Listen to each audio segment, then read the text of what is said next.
Hey, what is up, everyone? Welcome to Sweater Cooks, I guess, is what I might call this. So this is I've never done any cooking on stream before, but we talk about food so much on my channel that I figure, hey, why not? Spend some time cooking in the kitchen. I'm gonna have some Nigori sake as I cook, because if you do drink, I feel like it enhances cooking quite a bit. So that is step one, and I'm already making rice. So step one is always to make rice, I think, with anything you're cooking, just so it is cooking as you are ricing. And welcome Fisticuff and Big Dingy. Yeah, I'm excited. I have no idea how this is gonna go. Let me know. I don't have as much control as usual over my mic levels and just kind of the image, just because this is a totally new setup, but let me know if I'm inaudible or if like anything super wonky happens, or if the music is too loud. I never play music, so if the music is loud, please let me know. But other than that, we will go on this adventure together. So today we're making Thai curry. So we are making red Thai curry. So this is I've never used this curry paste before.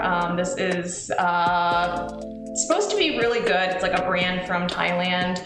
And so this is red curry. There's 3 different kinds of Thai curry. There's a few more, but the red curry is that kind of really savory, spicy curry that we're gonna be making today. We're gonna be making it with pork and sweet potatoes and onions and bell peppers. But the really nice thing about curry is you can just literally put whatever crap you have into it and it will be good. You can also make it vegan, vegetarian, any of those things, but we will be using a lot of pork today. Hey, Manly Fish Pro, welcome, welcome, welcome. Yeah, I'm glad the sound levels and everything are working. And welcome to my kitchen. I have moved a bunch of stuff around for this stream, but I'm gonna go ahead and get started. I have some coconut oil in the pot, and I'm gonna be using ground beef today, or ground pork. You can use like whole slices of meat if you like. I like to use ground meat just because it cooks up really fast. I like the texture of it, and you also will cook it first if you do the ground meat, which is nice because then the fat of the meat that you cook is going to be like what you cook your onions in, which is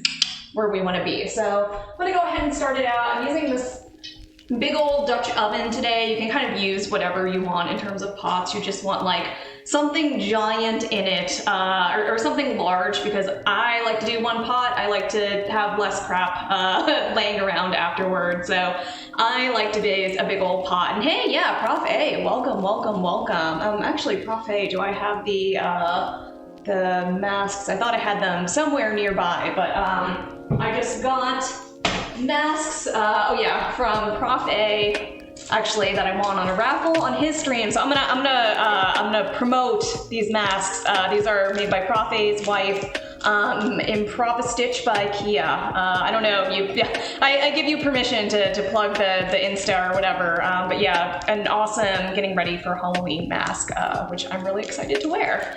So yes, that's my my random plug. It seems like now this is all just a pretense for plugging Prof A's masks, but that's not the case. So I'm gonna get that started over here, and oops.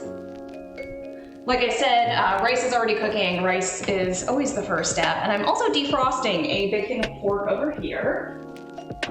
Whoop. You probably can't see me. The sink is gonna be the one place you probably cannot see on the camera, but that's okay, because I'm not gonna be at the sink that much. But yeah, so we have some pork here. This is, I always like to get like local, you know, pastured meat when I can. It tends to have a stronger flavor, but I like that personally, and I also just like, you know, supporting local farmers or what have you. So I've been defrosting this because I forgot to take it out for today, but it is almost thoroughly defrosted, which, you know, ground meat, if it's a little cold, I find is okay. And welcome, I see more people are kind of coming in, so welcome to Red Curry and Nigori chat. If you like sake and you have not had nigori, I really, really like it. You don't see it as much. It's cloudy, so it has, the rice is unfiltered. It looks almost like eggnog or something. That's what I always think when I see it, but it does not taste like eggnog. It tastes like sake. Yeah, nigori. Yeah, you're a fan, Profe, right? I freaking love nigori. It's just like my favorite thing to drink, and it's kind of sweet too. So there's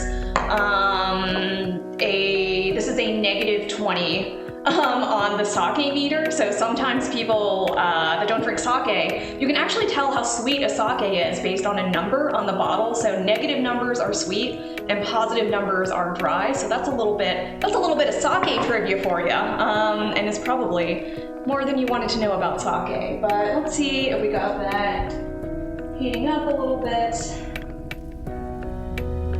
So yeah, I tend to like to use coconut oil for most things, but it will impart a coconut flavor, which is great for curry, but you can also use whatever you want. And once the fat has come out of our meat, we're gonna be cooking everything in that, which is exciting. So I'm gonna go ahead and start doing a little chopping. So we have today, we have giant Japanese yams. So I really like these. I think they have a really great taste in curry, but you can use whatever vegetables you want. So squash is really good, zucchini, literally anything. But I tend to like to use Japanese yams or sweet potatoes. Onion, in my opinion, everything needs an onion. Like, I can't think of something that doesn't need an onion. But onions are really, really good. And bell peppers, we're gonna do a yellow bell pepper. Do we need more than one bell pepper? I don't know, maybe yeah, why not?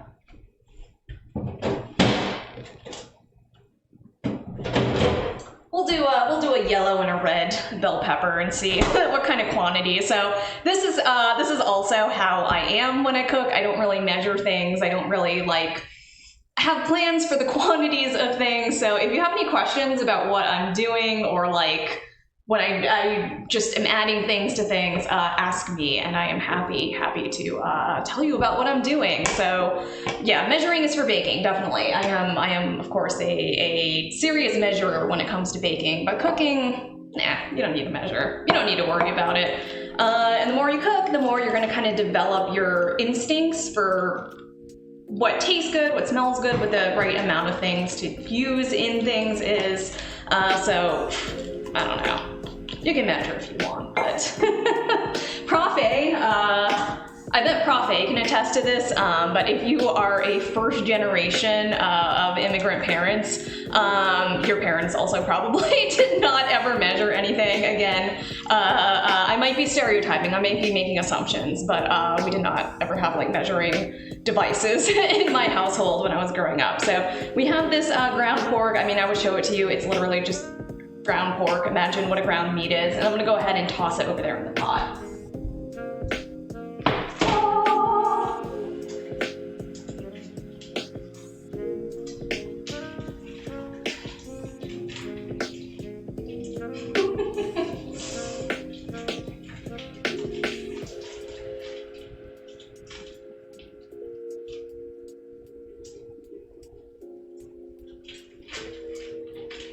Oops, that is the price sticker. Don't add the price sticker.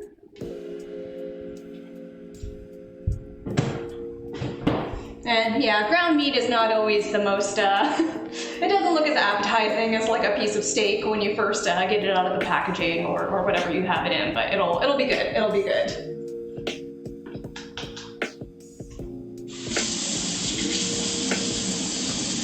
And we have to be very careful to decontaminate. That suddenly doesn't sound like a word when we're handling raw meat. That's a sweater tip. That's a CDC sweater tip.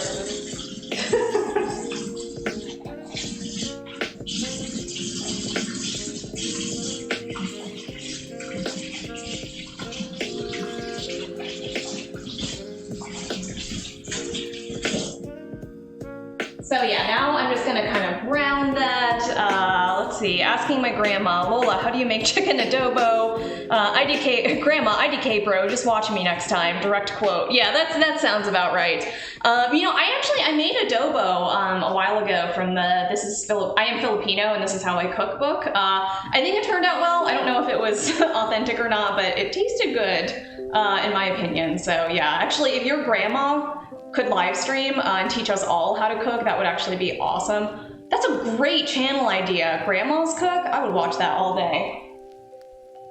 So I don't know how sensitive the mic is, but I hear a sizzling. So I'm gonna check this out. And I'm just browning the meat now, just letting it get nice and browned.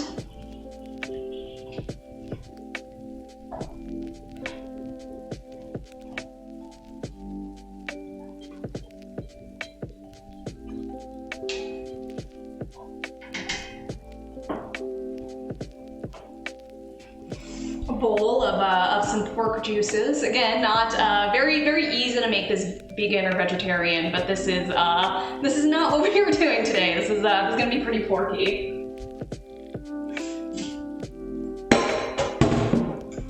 But yeah, any veggies out there, feel free to adapt as needed. This is really good with just vegetables or with like tofu or an alternate protein source. They have a lady from Mexico doing that. She blew up.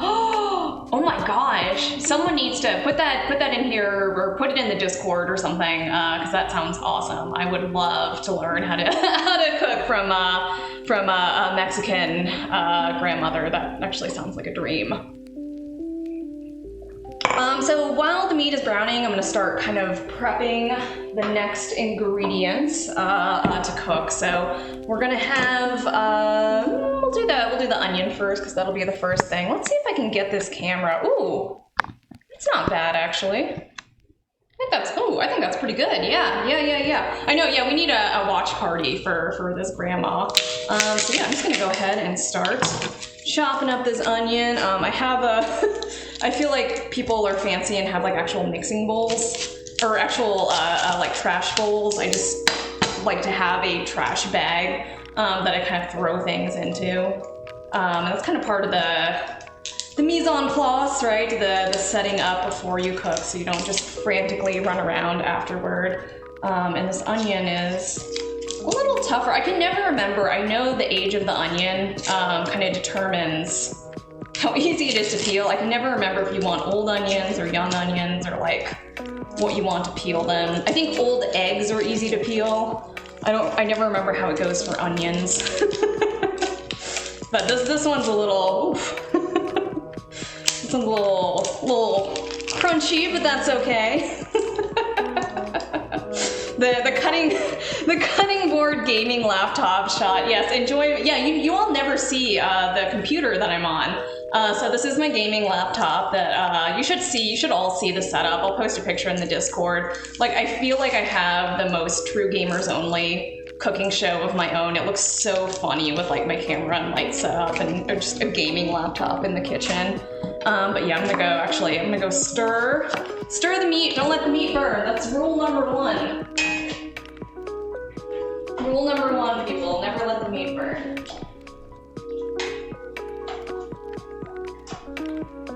Oh yeah.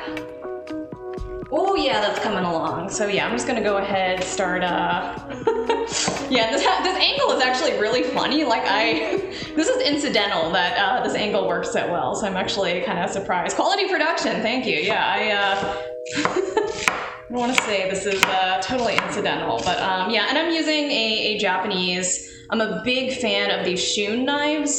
So this is from Japan, and so this is how extra I am about cooking stuff. This is actually, it's like this company that I used to make like swords, and now they make these knives, and I realize how ridiculous that is. So cutting tips, so with a Japanese knife as opposed to a Western knife, what you want to do is you want to actually, instead of doing like a kind of locomotive, like slicing forward motion, you actually want to do more of that chopping. And keep your fingers curled in. I guess that's my number 1 tip, is like always keep your fingers curled in, the finger that's holding it. It's called the claw. You never want to have like your fingers like out over something, because that's how you cut yourself, and don't cut yourself. And thank you for the knife compliment. Yeah, it's quite shiny. I feel like I could give you a house tour just based on this knife alone. So I'm gonna go ahead, whoops, and cut into it. And I'm not like dicing, I'm just kind of cutting it into bigger pieces. So it will be delicious in our curry. And you just always, I don't know, everything should start with onions. And as you'll see, I'm kind of, like there's just a stem here. I just kind of do stuff as I go. That is how I am. I'm gonna stir the pork.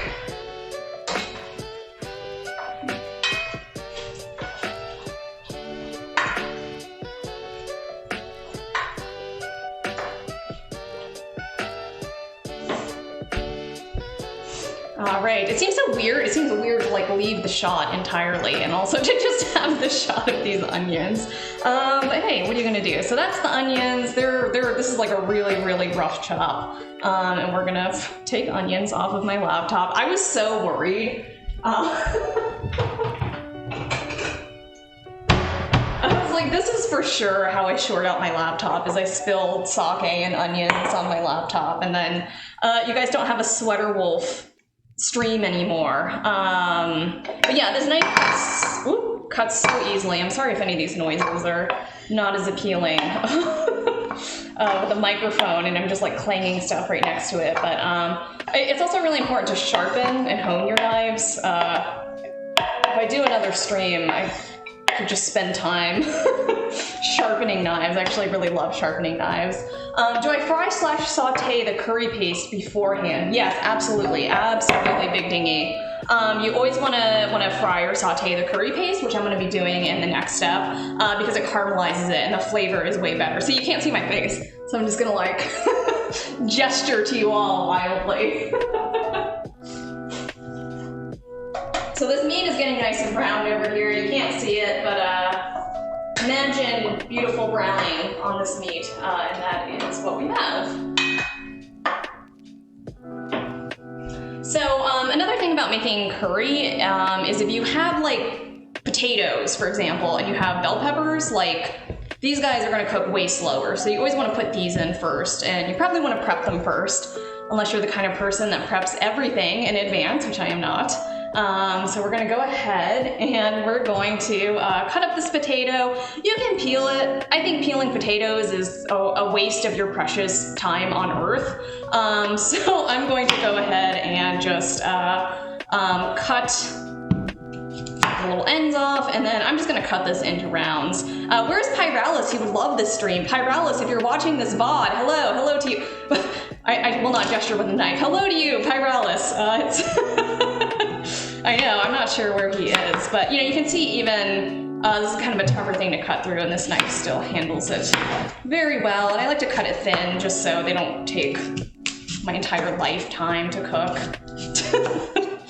But yeah, this is, so it's actually funny, there's two kinds of Japanese sweet potatoes. One of them is white inside and one of them is purple inside, and this is a true story. I never know which one is which, and I just get them and I don't know until I cut into them what color they're gonna be. So these are the white ones. I think Japanese yams are white and Japanese sweet potatoes are purple, maybe, but I also might have no idea what I'm talking about. So, ooh, I see some browning. So we're gonna go take care of that.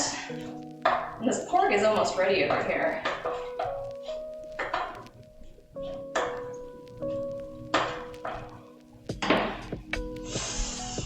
And you know, part of getting the pastured pork is it's very, it like has that really kind of like almost gamey taste to it. So it smells really good. Again, if you like meat, getting pastured meat will actually have like a better experience. All the nutrients are in the skin anyway. They might be. That sounds right. I'm definitely gonna stick with that in any case. So we have our sweet potatoes here. I'm actually gonna wait to cut the rest of them until I can take the pot off the stove with all of the stuff in there. Hey, 8-Headed Boy, what is up? Man, 8-Headed Boy is always posting food in the Discord, so Yes, welcome. We'll be cooking together maybe, I don't know. Hey Ansley, what is up? Okay, so this is one sweet potato. This is like actually kind of a lot of sweet potato. I don't know if I'm gonna use the other one. The other one's small, we'll use it. So, let's see. All right, so the pork is done.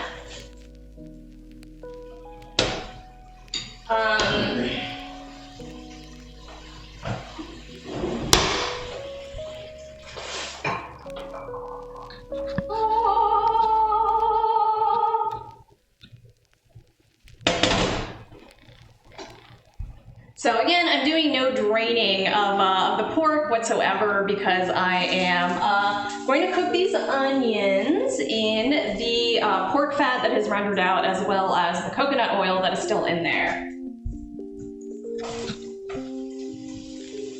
And I'm also going to add a little garlic that I already have in this little bowl here. Just a few. Like a clove or two is enough with all the onions we're using. And yeah, so we're gonna keep chopping these vegetables. Let me get this, okay. So yeah, we're gonna use the same bowl. Again, I'm anti using bowls when you don't need to use a bowl. So we got all these bowls in here. All that sweet potato. Gosh, this is a lot of sweet potato. I am not sure. Yeah, pork fat. Yeah, you know, Profe. That pork fat's gonna give a really, really nice flavor to the onions. And what the heck? Hey, Williams from 90 Day Fiance. What is up? Welcome, welcome, welcome. I don't know if I told you. I have seen. I think I might have mentioned this. I have seen actually some Williams from 90 Day Fiance clips, so I know who that person is now. Your username makes some sense. So yeah, I'm getting a little more. I'll probably have to sharpen my knife after this, so stay tuned if you want to watch some knife sharpening. Knife honing and sharpening, because they're separate steps. You know, I was watching a video earlier of like how to sharpen knives with a whetstone, and I was like, that is next level. That is like clearly where I need to go from here. So we got these sweet potatoes. I'm gonna go stir those onions, because again, I don't know how sensitive this mic is, but I can hear the sizzle. I'm gonna stir that real quick. Ooh. Oh, heck yeah. Heck yeah. Oh man. I wish we had smells on screen. Woo. It's fine. Nobody worry. It's fine. Yeah, so you'll see, I just kind of like drop things all the time. That's my life. That is my lifestyle. It's just constantly dropping things. But yeah, we've got some nice like brownies and the pork still in here. Turn it down a little. So I would typically start to actually like, what am I trying to say? Turn on the fan at this point when there's this much steam going, but I think it's gonna mess with my sound quality. So we're gonna live on the edge here, friends. And I'm gonna go ahead and cut this bell pepper. So I think this is the best way of cutting bell peppers, personally. Just cut around the seeds. Don't mess with those seeds. Here, I'll move it. It's like directionally challenging. There we go. So just don't even mess with the seeds. Just, there, now look. All the seeds are contained. And then we'll just kind of start doing a little chopping. Put them into some slices. Yeah, this knife actually does need a little sharpening. Oh, thanks, yeah, I think it's, you know, the whole thing with the bell peppers, right, is the seeds. So you don't want to just have to live that lifestyle of, picking up like a million seeds, because nobody wants that. Nobody wants that. So now we have these nice little strips. Again, big strips, small strips, whatever life you want to live. You know, it's up to you.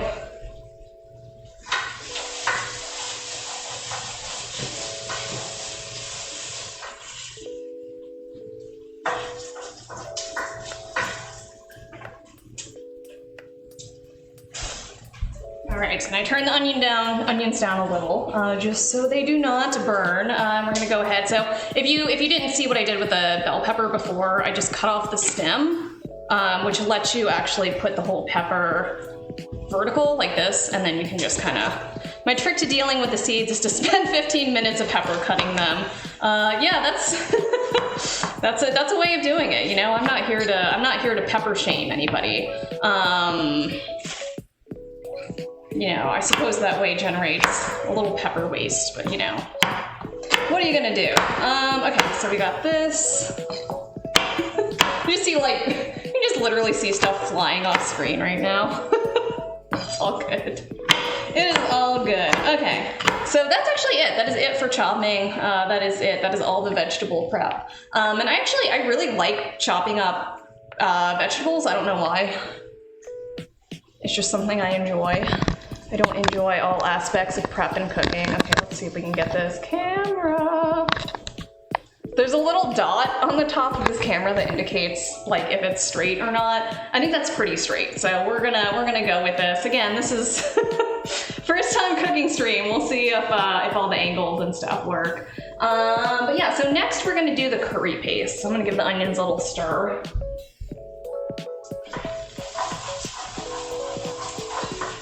Oh, the smell of cooking onions. Oh, so beautiful.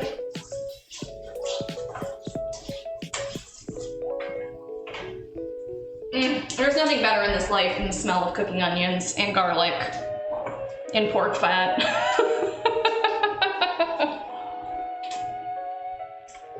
Okay, so we're gonna go ahead and we're going to, again, if you weren't here at the beginning of the stream, this is red curry, and this is a new Maesri brand, so I haven't tried this brand before, but it is from Thailand.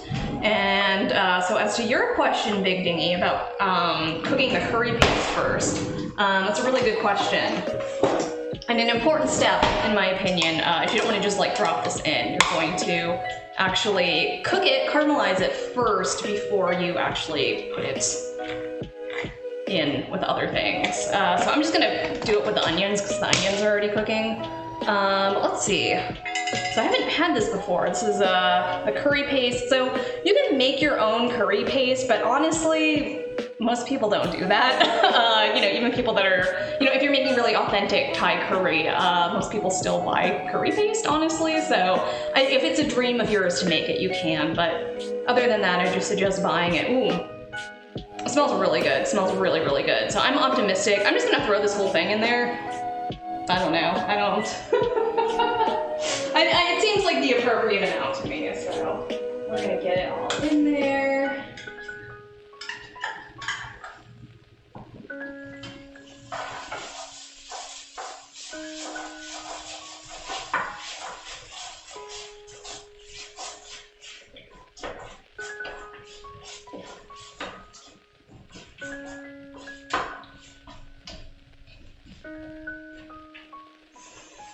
So while the curry is kind of caramelizing, yeah, I am making it spicy. So pretty much everything I cook is pretty spicy. Again, like the nice thing about curry is you can adapt it to whatever you like. So, you know, if you're more reasonable, you might use like half a can at a time, or the other brand, you might see,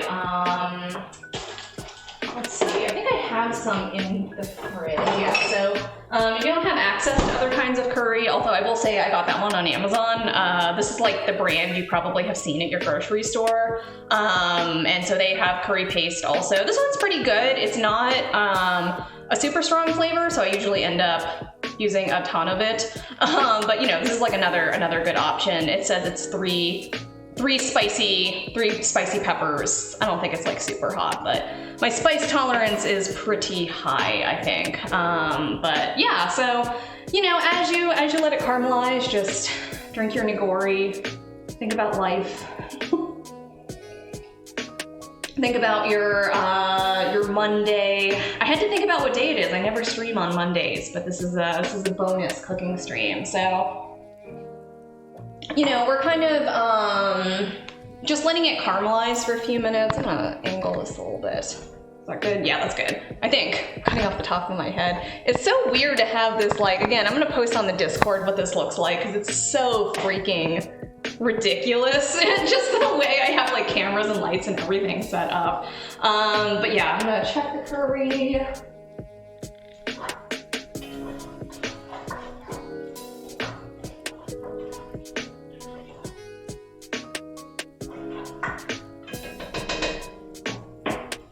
can tell it's really getting cooked. So one thing I always tell people, not that I normally am like cooking on Twitch, but I think one thing that's really important is to use your senses when you cook. So I think there's a lot of focus if you follow recipes on things like, you know, this amount of time, or this is like, you know, how this thing should go. But really what you want to do is you want to smell, you want to listen, you want to taste, because I think that's really how you can improve your cooking. It's just like using all of your senses. So I can just smell that that curry is starting to smell like curry, right? It's starting to smell very caramelized and very aromatic. So once that happens, you can be like, okay, time to throw in other ingredients, which I'm gonna do. So step 2, and I should say, I'm like doing all this stuff. All you need to make Thai curry is curry paste and coconut milk. That's all you need. That's where the curry comes from. And everything else you put in is for funsies. So we're gonna go ahead and we're gonna open this coconut milk. You can use any coconut milk. The only thing you wanna make sure is that it's full fat coconut milk. You can use light coconut milk, but it's not gonna be as good, honestly. And you know, you're not using the coconut milk that like, you know, you would put in your coffee or cereal, right? Like fridged coconut milk. It has to be like this kind of coconut milk in a can. So pour that in. Now, oh yeah, heck yeah, heck yeah. Oh.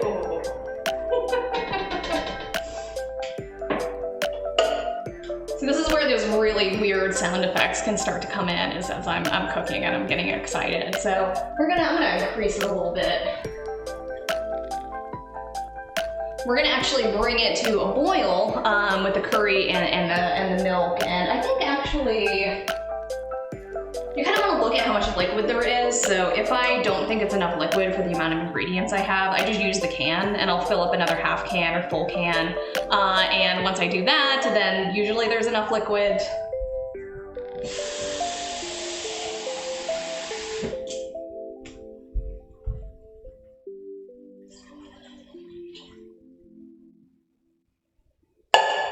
And putting in more liquid kind of helps you like pick up all that extra coconut meat and like solids that are in the can. So it's kind of nice to do anyway. But yeah, so I don't know how to fit this in like I normally do. So boo Hojo. Hojo is anti-curry. Hojo does not make any curry whatsoever. I think that's how villainous he is. He doesn't like Thai curry. Whoa. Okay, so the way the camera is picking up the pot in the background, it looks like it's like radioactive. It's like this, like what is happening there?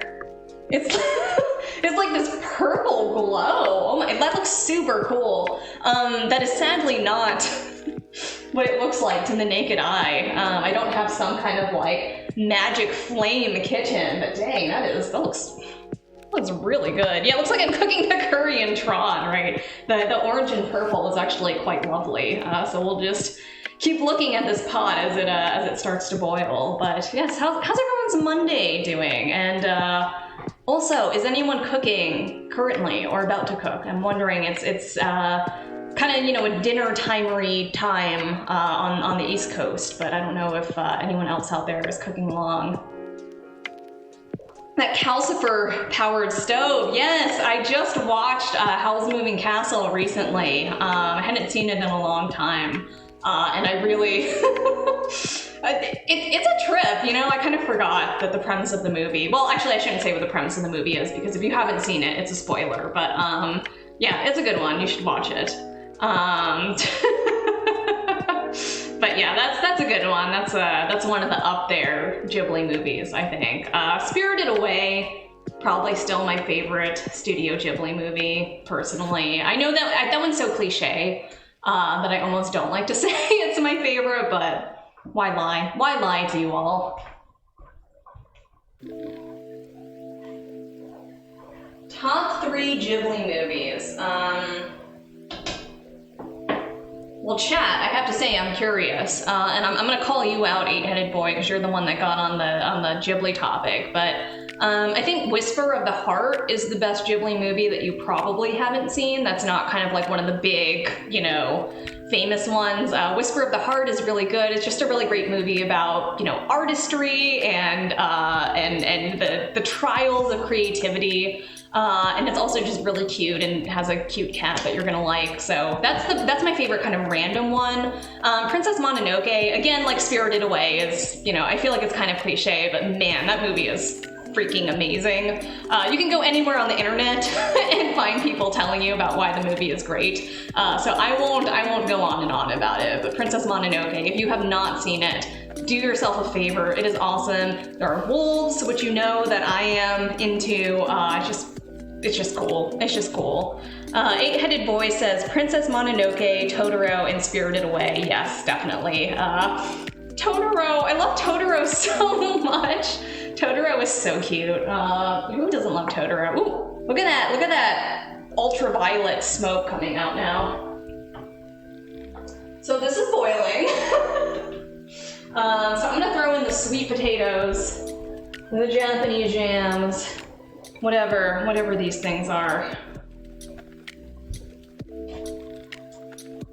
Oh. Come in slowly so you don't burn yourself. I've burned myself so many times in the kitchen, like it's honestly kind of outrageous. I got one burn, I have this burn from this summer. I got it this was like June, I think, and I think it's just permanent now, like it's never gone away. And then it's from the oven door when I was baking, which I don't normally bake, but I got into baking normally. My human name means famous wolf. Interesting. I don't know what kind of human name that could be, but it sounds pretty badass. I'm into that. Yes, that oven did suffer a fate of death. Not from me, from a manufacturer defect from 20 years ago. So this is actually a new oven as well. I didn't know this oven came with like purple magic flames. Like, why does it look, okay, it's settled down. I don't know why it looked like that on stream. Porco Rosso as number 4. Porco Rosso is good. I really like that one. If you haven't seen that one, it's about let me see if I can summarize this correctly. A pilot that is turned into a pig, but you know, like an anthropomorphic pig, not like a Spirited Away pig. And he learns some things about being a better person, and also there's a lot of flying, as there tends to be in Studio Ghibli movies, and it's delightful. It's funny. I like it. It's good. I didn't know how I would feel about that one. It was like the pilot pig one, but it's good. I was into it for sure. Oh my gosh, there goes the purple again. And just to be clear, I mean, it probably is clear, but you know, this is an electric stove, but like, I don't know why the purple looks like it's enveloping this oven over here. As someone who's really into the romance from Up on Poppy Hill, would you be concerned? So from Up on Poppy Hill, oh, that's another good one. That one is gorgeous. That one is like, if you just want to watch some beautiful, beautiful animation, watch that one. It is just incredible in terms of its visuals. It is about some kids that fall in love and then realize that they might be brother and sister and decide that that's okay. True story. I won't reveal what happens in the movie, but that is the basic outline of the plot. And it's set in Yokohama, which is really cool. It's like a very like Yokohama in the 50s. Is that when it's set? So it's like, you know, old-timey Yokohama, which is like really, really, really cool to see. I was in Yokohama last summer, and it's you know, it's cool to see a city like, you know, to realize like, wow, not that many years ago, right? Half a century ago, it was this completely different place. Yokohama's motto is, "We're so sorry you visited, we'll try harder." It is true, like everybody in Japan we talked to when we said we went to Tokyo, Kyoto, and Yokohama, and everybody when we said Yokohama, they were like, "Oh, I'm sorry you wasted your time going to that city." And it's like this awesome, like super cool place. Like I thought it was amazing, but everyone in Japan was like, You should have spent time in like another city. what did Yokohama do to you all? But it's really cool to see in the movie. Like the old, like, I don't know, they're like barely kind of, you know, industrialized in the movie. So it's, I don't know, it's cool to see. Gosh, that purple is just, it's tripping me out.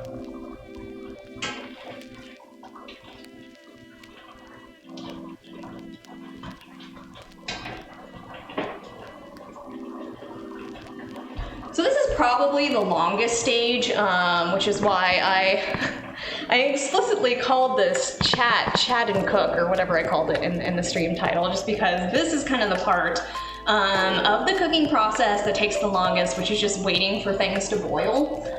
So the sweet potatoes, or the yams, I just poked them. They are not ready at all, so I'm just gonna chat and chill with you all about Studio Ghibli movies or whatever else you all want to talk about. You know, I suppose I could be like putting some of the stuff away, but you know.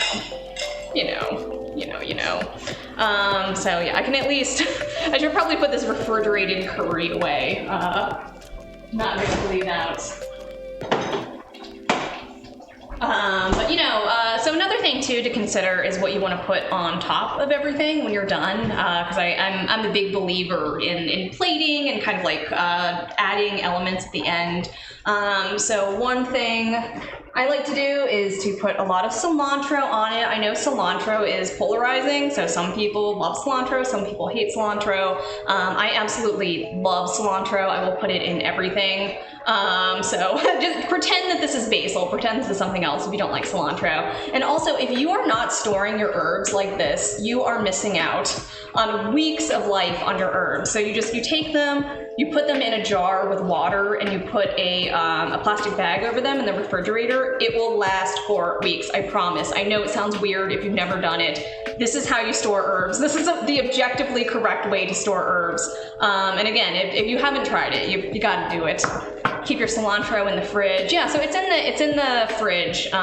So yeah, just showered. How long is the simmer going to take? You know, we're gonna see. We have to, the potatoes choose you. You don't choose the potatoes. The potatoes tell you when they are done simmering. I'd say like another, let me poke them.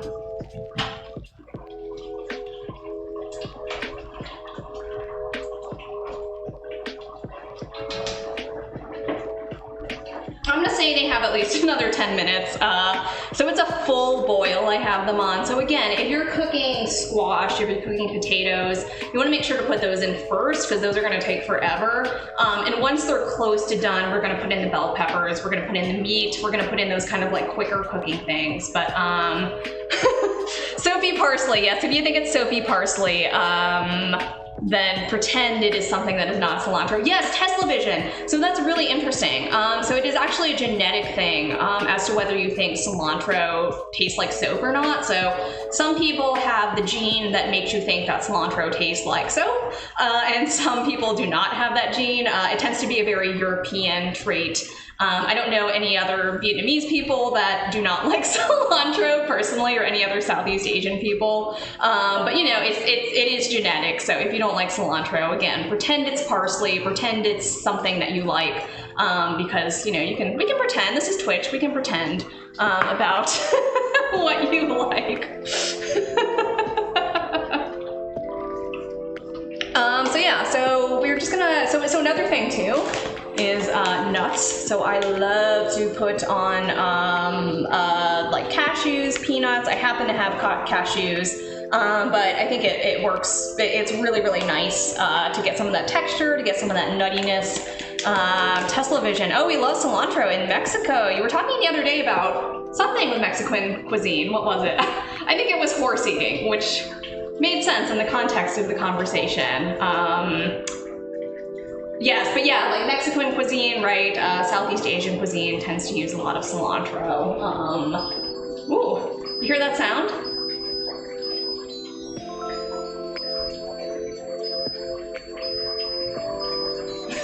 So that is the song the rice cooker plays when it is done cooking rice. And this is like another one of those things. If you don't cook your rice in a rice cooker, get a rice cooker, just because it's like I see, and again, I think every Asian household has a rice cooker. I'm convinced of this, and if you're like cooking rice on the stovetop, I mean, that's fine, there's nothing wrong with it, but just rice cookers make it so easy to make your rice perfect every time that I can't imagine not having a rice cooker. I actually I don't think I've ever cooked rice on a stovetop. So yeah, get a rice cooker. See, this is why I need affiliate links, right? Come sponsor me, rice cookers, and send me rice cookers. Just kidding, only kind of. The single nucleotide polymorphism OR26A is prevalent in my genes. I'm gonna assume that's the anti-cilantro one. Yeah, Zoji Rushi, that is actually the rice cooker. Eight-headed boy, are you saying that because you recognize the song that the Zoji Rushi plays? I really hope that that's the case.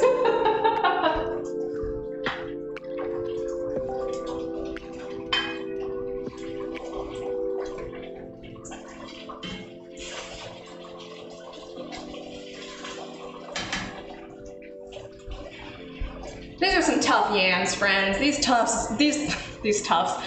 yams do not want to soften, but that's okay. We'll keep going on them. We're just gonna keep drinking Nigori.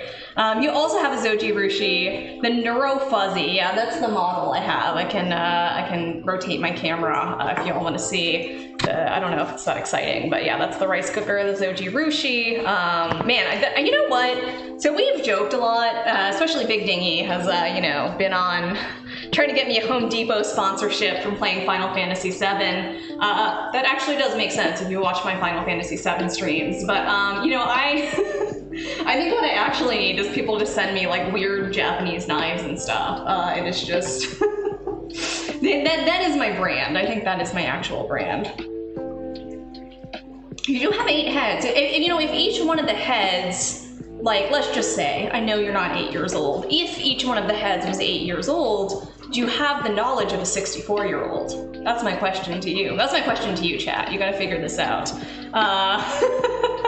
Home Depot, Zoji Rushi, etc. I figured out how to do polls the other day. I don't have that other window open to do a poll, which, my first poll was about whether you prefer filled or unfilled churros. So this is clearly my brand. So yeah, this is why you get the Nigori. This is why you pour yourself the drink. If you drink, again, if you don't drink, then seltzer water, something delightful. But this is why you get a little something for yourself. So when you're waiting for yams to boil for 30 minutes, you can entertain yourself. Although I have chat, this is way more entertaining. I usually just listen to podcasts when I cook, so this is way more entertaining than usual. Hey Aaron, welcome. Wow, you have a lot of food emotes. Are those standard? Those are really cute. How would you accept a sponsorship? I'm not quite there yet, but I would, presumably the Zoji Rushi rice cooker will be knocking down my door, and I will say, yes, I would love to plug your rice cooker on stream, as I am already doing. I'm not your abuela yet, no. Although, I've heard abuelitas, is that it? Gosh, my Spanish was so long ago. We'll cook for you on Twitch and teach you the ways. It's so sad. So I took Spanish in high school, and I thought I knew things, and then I went to Mexico and did not know anything, and I felt really, really bad about it. And I should. That's a great second language to know if you live in the US, and I wish I had retained more of it, but that is the way of languages, right? If you don't practice things, you don't keep them. So actually, Tesla and 8-headed boy, you can help me, and Profe. I don't know if Profe is still around or not. You can help me in this life. They didn't give me a hard time. Everyone was really, really nice. I just realized I was like, it was really my comprehension. I was like, my comprehension is just super, super slow. And that was kind of sad. And I actually used to live in Arizona for many years, and I should have picked up more, and I didn't. So that's my message. Practice your languages. I am still actually decently fluent in Japanese though, which is the language I ended up focusing on more. So when I go to Japan, Japanese people are so nice. If you know any Japanese in Japan, they just treat you like you're a rock star if you can say anything. So it's a big confidence boost. So yeah, that kind of, that's been the thing I practiced more.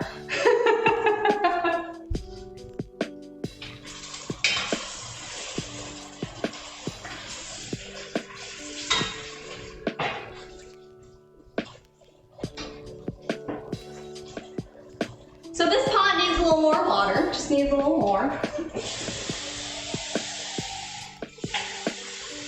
These yams are taking so long that it is actually like evaporating all the water as they cook.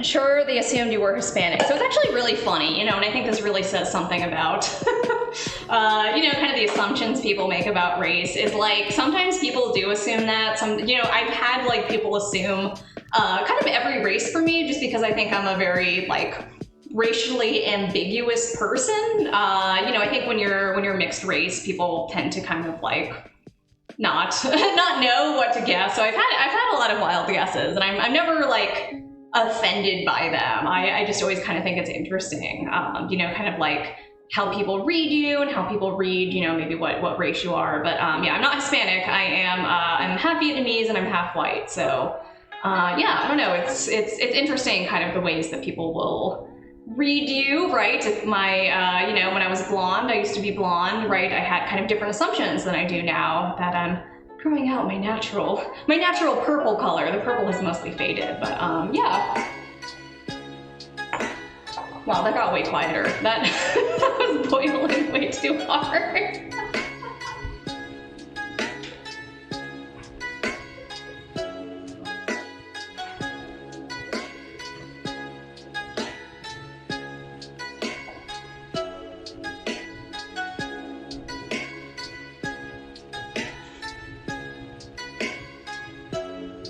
So the yams are actually, do I say yam weird? Whenever I say yam, I feel like I'm saying it weird. Yam. The yams are starting to break down a little bit. We're making progress on this because they tend to take a very long time, and I may have been a little vigorous in my boiling, but it's okay. It's all good. They are totally fine. So probably at this point, I'm gonna start adding additional seasonings because I'm getting close to the point where I'm gonna add the bell peppers, the meat, all the kind of like extra stuff. So I am actually going to go ahead and add some of the most important ingredients in my opinion. So one of them is fish sauce. Again, if you're making like a vegetarian or vegan version of this, you would obviously not use this, but I am going to put in fish sauce. I think fish sauce is amazing. This is a Vietnamese fish sauce, Red Boat. Any brand you get is fine. I personally think this is some of the highest quality fish sauce that there is. And it is also, I think, made like in the area my family is from, which is cool. So I think it biases me a little bit, but this is also, I believe, gluten-free. Which is, you know, if you follow a gluten-free diet or have restrictions, that is nice. Question, is it possible to overcook any part of the curry? Yes, so you could overcook any part of it. Honestly, the most dangerous thing is going to be overcooking the curry paste and overcooking the onions because that's when there's no liquid in there and it can start to burn. I was like running out of liquid because I got distracted talking to chat. I could have potentially burned it, but once you have a lot of liquid, you're probably not going to burn things as much, but definitely like your initial onions, meat, everything, that can burn. That can overcook for sure. But curry is generous. Curry is a generous dish, and that if you neglect it, if you put in random amounts of things, you're probably gonna be okay. So I'm gonna put in fish sauce. I love this, but even as somebody who loves it, you do not need a lot, right? You just need like a little bit of this, and it is going to contribute to the flavor a lot. And you might notice that I didn't use any salt at the beginning, and a big part of that is because this is salty. So you can use this in place of or in addition to salt and just kind of season to taste. So we're gonna put a little bit of this in here. We got that nice kind of gentle boil going on now. I feel like put that in. Oh yeah. And then lime is the last thing. So I like to have a lot of lime. personally, so I'm gonna go ahead and like cut this lime up or not cut it up, I'm gonna have it. And if you're not used to juicing things, you just kind of roll them back and forth on your countertop to kind of get those juices flowing, and then you can just slice it in half. And you should get like a good amount of juice out of it. So I'm gonna use half of this lime now, and I'm gonna just save the other half. I'm gonna quarter it and put that to the side, because that's gonna be to squeeze over for the final dish to add a little bit of that zest at the end.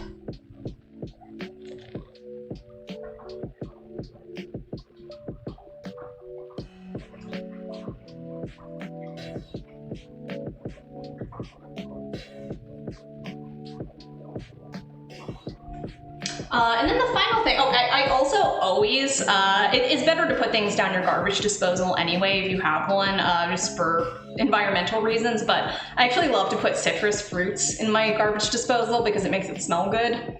Pro tip. And then the last thing I do is I add some sugar because I like some sweetness to my curry. You don't have to do that. If you eat Thai food generally, including Thai curry out at restaurants, there's probably a decent amount of sugar in it. Part of that is to accommodate to more American tastes, but you know, even in Thai and Vietnamese food, you see a lot of sugar, a lot of sweetness, and it kind of balances out, right? With like the sour, I just squeezed a half lime in there, so now I'm gonna balance that out with some sugar.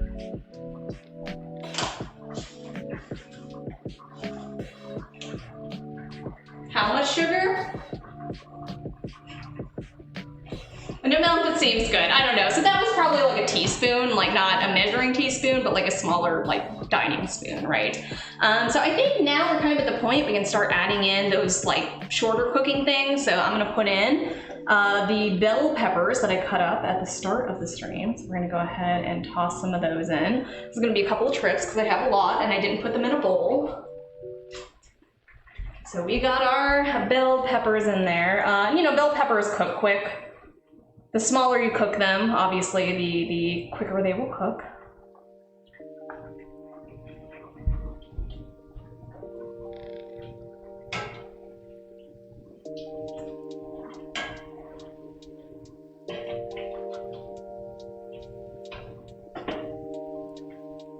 And I'm not going to put in any of the meat at this point, just because the meat is cooked and I don't want to overcook it.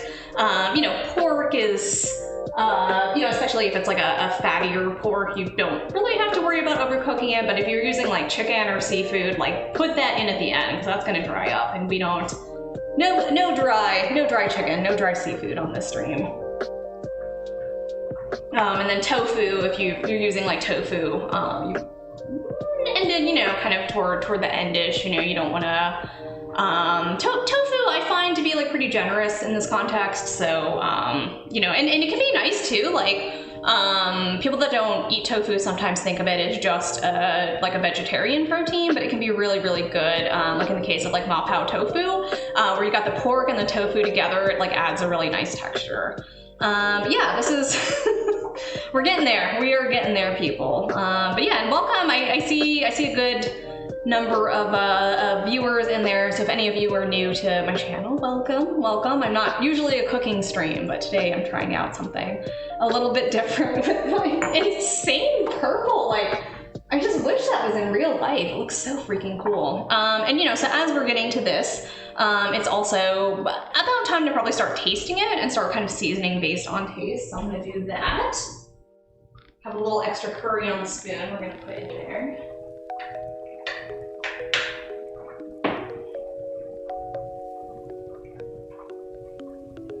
And this is that kind of thing about, you know, using your senses and using kind of your instincts as to what tastes good. So we're gonna see kind of how this tastes.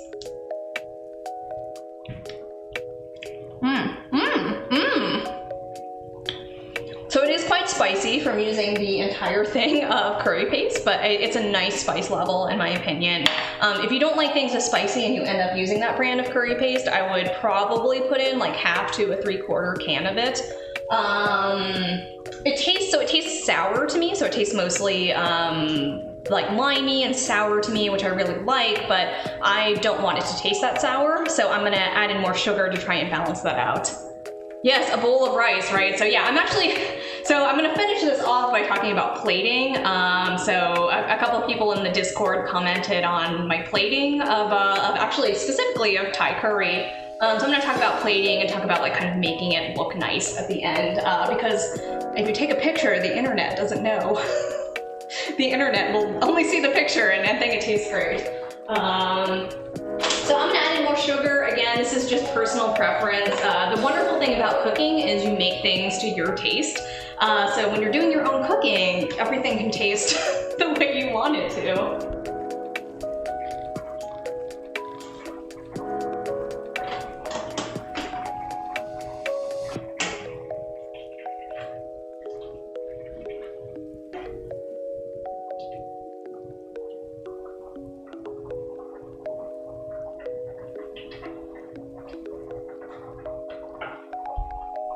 And I take that a little bit from one of my Vietnamese aunts who, when I complimented her, and I said this tastes good, she's like, oh, that's good. Of course I think it tastes good because I made it to my tastes, which is one of those really like unintentionally funny things that I am gonna quote forever, just because the confidence level there I was very impressed with.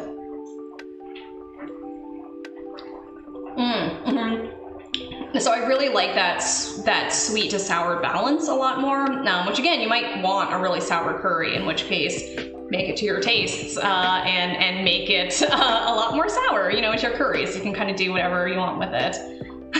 A-headed boy says, yeah, I know it's good, niece, try and keep up. No, that is really no joke kind of how she is. She's like... She is, you know, it's funny because I'll like ask her how she made something and she's like, what are you talking about? You just like do it. You just do it. You don't know how to do it. And it'll be like some elaborate, like insane, like, oh, here's all the appetizers and spring rolls and this crazy grilled pork and like all this stuff. And she's like, what? You just grill a pork. I don't know. So yeah, you can't, man. These like, the Asian women of that generation are just like, they're hardcore, man. I can't hope to be that hardcore. I'm trying for you all, but I don't know. I don't know if I'm gonna get there or not. Sounds like a pretty good boil. So I think the flavor profile is pretty good. It might need a little more fish sauce or it might need a little more salt. So I'm gonna put in the pork now. And once the meat is in, we can really kind of get a sense to how it tastes.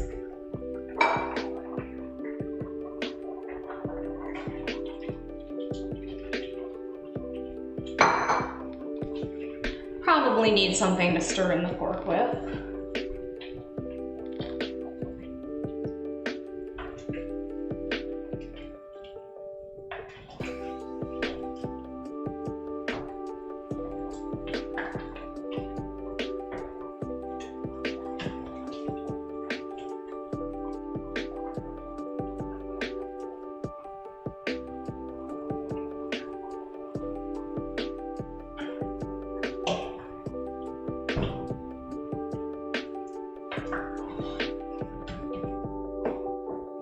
And if you saw me fishing anything out of that, some of the Japanese jam, I noticed a couple pieces that I think got a little overcooked, so I took them out. It's no tragedy if like you end up with a couple of pieces of things that you're like, this isn't quite to my beauty or taste standards. No big deal, just take them out. No one has to know. Again, no one has to know unless you're streaming on Twitch what you're doing in the kitchen. Gotta put the blower on full blast after the fish sauce. Yeah, it is, it's quite steamy. Again, I'm trying to not ruin my sound quality, but you know, from the meat browning onward, it's been a little steamy, but it's okay. You know, you just open a window, open your fans and whatnot. So let's see.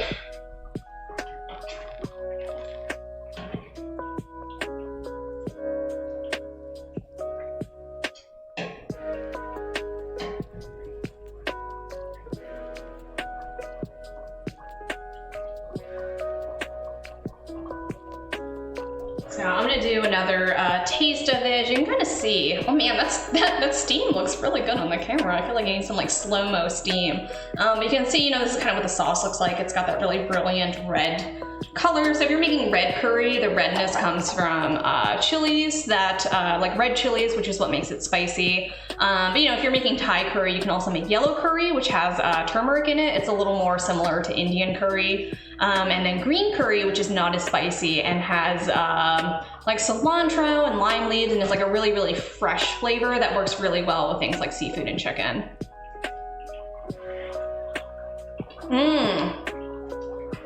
Bam.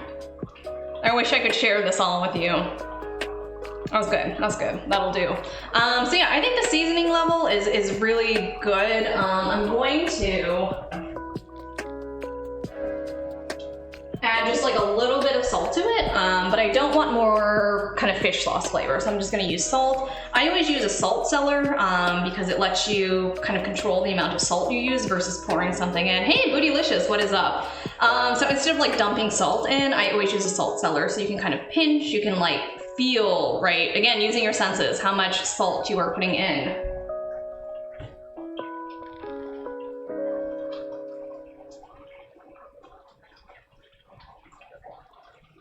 So I think that was a good amount. Again, I'll just have to test it again and see how it tastes.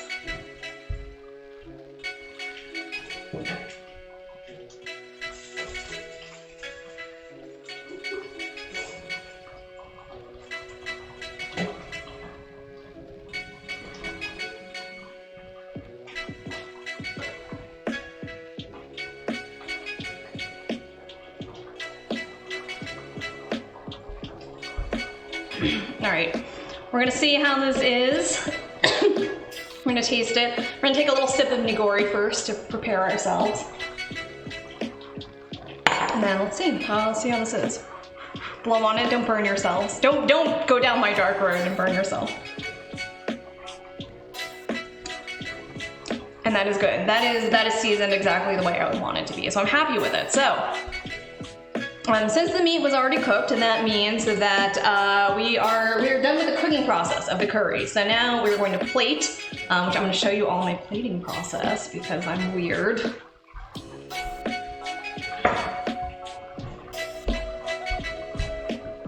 So I'm going to go ahead, you know, Big Dingy was asking about overcooking. Like at this point, it's not going to overcook probably if I just turn off the stove. It's just going to keep kind of simmering and boiling a little bit to add additional flavor. So now we're going to plate it. So here's the thing.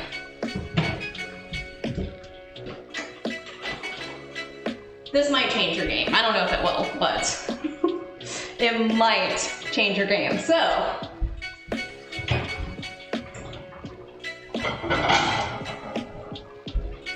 I have my plate, and then I have my my rice bowl. So I have like actual, like, this one has a little chip in it, but I have like actual like rice bowl sized bowls.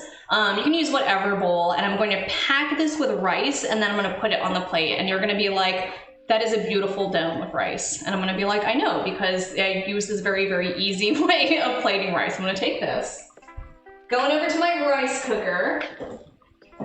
My Zoji Rushi, please sponsor me, Zoji Rushi. Rice cooker, I'm gonna put this on here.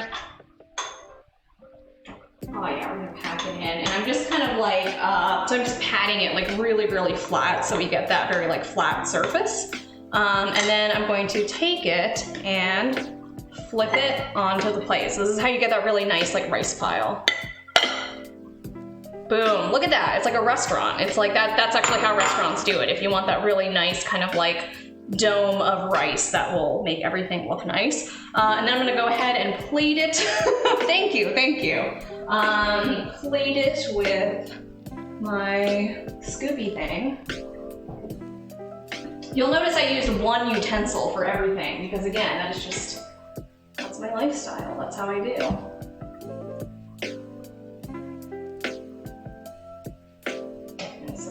Pork, we got, you know, I try and like, you know, make sure like, okay, this has the pork, this has the bell peppers, this has everything that you might want to enjoy on a plate. So, you know, we have this, and then I'm gonna go ahead and tilt the camera down a little bit again so y'all can kind of see what I got going on here.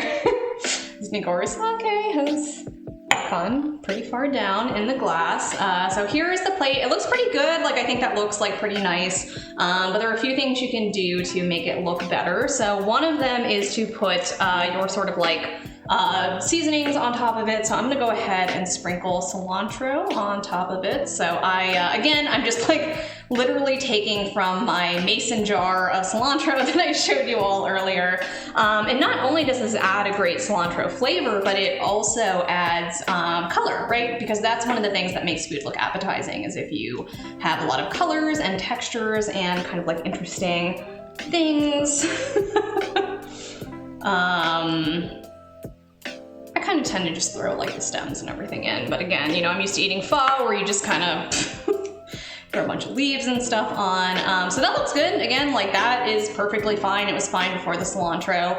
But another thing I like to do for flavor and for sort of like the look of it, right, is I like to add some nuts. So again, peanuts are probably the most stereotypical and classic Thai nut to put on things, but cashews are also really, really good, and that's what I have, so that's what I'm gonna put on it.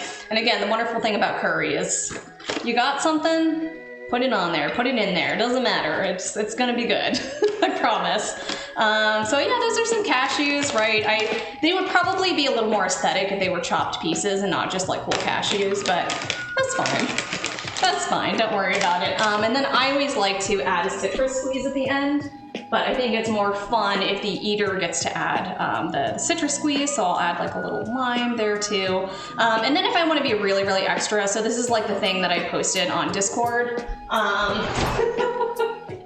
again, I wouldn't like necessarily always do this, but it makes it look very, very aesthetic, is like, you can kind of do interesting things with sauces. And one of the things I like to do, so this is sriracha, which this probably doesn't actually need because it's pretty spicy, but I tend to put it on everything anyway. You know, just kind of like add some dots. And if you make the dots different sizes, like that will look deliberate, right? So we kind of got these like, and this doesn't look as clean as the one I posted on Discord because there's a lot more sauce that's kind of disrupting it. But you know, we got this kind of like, you know, like the dots make it look deliberate. You can also take a fork and kind of drag it through, and that'll give those really like zigzaggy patterns. And then you can just kind of, you know, do whatever you want from there, right? So a lot of restaurants, I've noticed, they'll like take like a little stem of cilantro or something and just kind of like stick it in.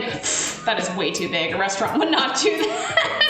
But you know, take a less generous portion of cilantro, take a little leaf or something and stick it in there. And then at the end, right, you have this really colorful, appealing looking plate. And you know, there are studies. This is science, people. There are studies that show that you know, more appealing looking food actually tastes better, right? You'll perceive food as tasting better if it looks better. Oh my goodness, throw a beefy arm on there. Yeah, it's not Trogdor the Burninator. But yeah, I'm gonna go ahead, I'm gonna eat this. It is dinner time, so yes, that is a slightly sub 90-minute Thai curry. So thank you to all for joining in. Whether you're a regular viewer or not, I was very happy to have you here. Jump on the Discord if you're not already on the Discord. That's my thing. I encourage people to do. I'm also on Instagram and Twitter at the links in my bio. And have an excellent night, everyone. I hope you also get to eat a delicious dinner, and peace out.